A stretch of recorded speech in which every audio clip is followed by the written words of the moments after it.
श्री सद्गुरुदेवाय नमः। श्री गणेश जी महाराज की जय हो। श्री भोलेनाथ की जय हो। श्री शिव पुराण महा की कथा।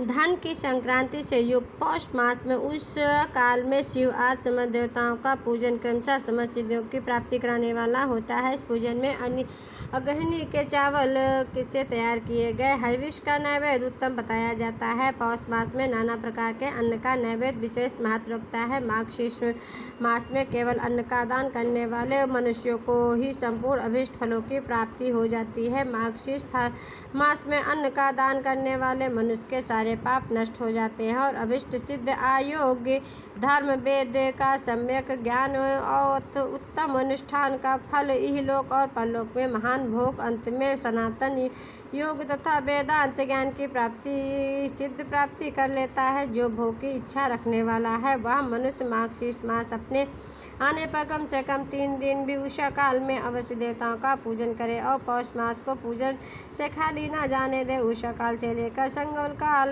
तक ही पौष मास में पूजन का विशेष महत्व बताया गया है। पौष मास में पूरे महीने भर जितेंद्रिय और निराहार रहकर द्विज प्रातः काल से मध्याह्न काल तक वेद माता गायत्री का जमंत जाप करे। तत्पश्चात रात को सोने के समय पर पश्चात से राज मंत्रों का जप करे। ऐसा करने वाला ब्राह्मण ज्ञान पाकर शरीर से छूटने से के बाद मोक्ष प्राप्त कर लेता है। द्विजोत्तर नर नारियों को त्रिकाल स्नान और पश्चात संबंध के ही निरंतर जप से विशुद्ध ज्ञान प्राप्त हो जाता है। इष्ट मंत्रों का सदा जप करने से बड़े पापों का नाश हो जाता है। सारा चराचर जगत बिंदु नाद स्वरूप है। बिंदु शक्ति है और नाद शिव है। इस तरह यह जगत शिव शक्ति स्वरूप है। नाद बिंदु का और बिंदु का इस जगत का आधार है। ये बिंदु और नाद शक्ति और शिव संपूर्ण जगत के आधार रूप में से स्थित है। बिंदु और नाद से युक्त सब कुछ शिव स्वरूप है क्योंकि वही सबका आधार है।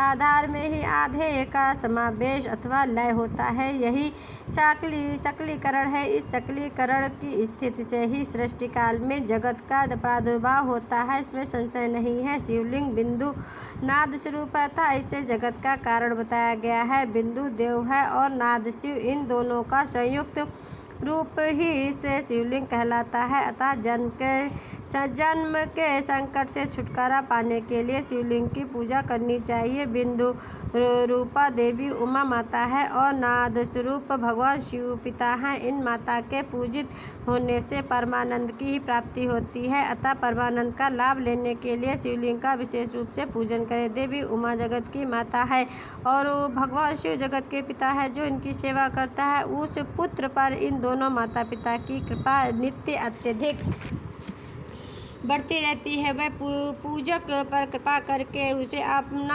आंतरिक ऐश्वर्य प्रदान करते हैं। अतः मुनीश्वर आंतरिक आनंद की प्राप्ति के लिए शिवलिंग को माता पिता का स्वरूप मानकर उनकी पूजा करनी चाहिए। भर्ग शिव पुरुष रूप है और भार्गा शिवा अथवा शक्ति प्रकृति कहलाती है। अभिव्यक्त आंतरिक अधिष्ठान रूप गर्भ को पुरुष कहते हैं और सुव्यक्त आंतरिक अधिष्ठान भूत को गर्भ को प्रकृति पुरुष आदि गर्भ है। वह प्रकृति रूप गर्भ से युक्त होने के कारण गर्भवान है क्योंकि वही प्रकृति का जनक है। प्रकृति में ही जो पुरुष से संयोग होता है यही पुरुष से उसका प्रथम जन्म कहलाता है। अभिव्यक्त प्रकृति से महत्व तत्व के क्रम से जो जगत का व्यक्त होना है यही उस प्रकृति का द्वितीय जन्म कहलाता है। जीव पुरुष से ही बारंबार जन्म और मृत्यु को प्राप्त होता है। माया द्वारा अन्य रूप से प्रकट किया जाना है ही उसका जन्म कहलाता है। जीव का आकार जन्म काल से ही जीर्ण 6 भाव विकारों से युक्त होने लगता है, इसलिए उसे जीव संज्ञा दी गई है। जो जन्म लेता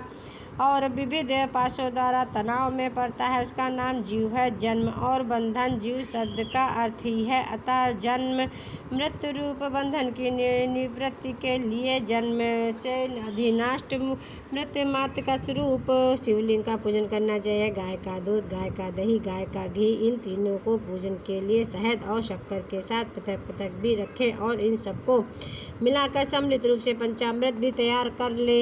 इसके द्वारा शिवलिंग का अभिषेक में स्नान कराएं। फिर गाय के दूध और अन्न के मेल से नैवेद्य तैयार करके प्रणव मंत्र के उच्चारण से शिव भगवान शिव को अर्पित करे। संपूर्ण गुणों को ध्वनिलिंग कहते हैं। स्वयंभू लिंग नाद स्वरूप होने के कारण नादलिंग कहा गया है। यंत्र या अर्घा बिंदु स्वरूप होने के कारण बिंदु शिवलिंग के रूप में विख्यात है। उसमें अचल रूप से प्रतिष्ठित जो शिवलिंग है वह मकार रूप है, इसलिए मकार लिंगा कहलाता है। सवारी निकालने आदि के लिए जो चरलिंग होता है वह उकार स्वरूप होने के कारण उकार लिंग कहा गया है तथा पूजा की दीक्षा देने वाले जो गुरु या आचार्य है उनका विग्रह आकार का प्रतीक होने से आकार लिंग माना गया है। इन आकार प्रकार आकार उकार मकार बिंदु नाद और ध्वनि के रूप में लिंग के 6 भेद हैं। इन 6 लिंगों की नित्य पूजा करने से साधक जीवन मुक्त हो जाता है, इसमें संशय नहीं है।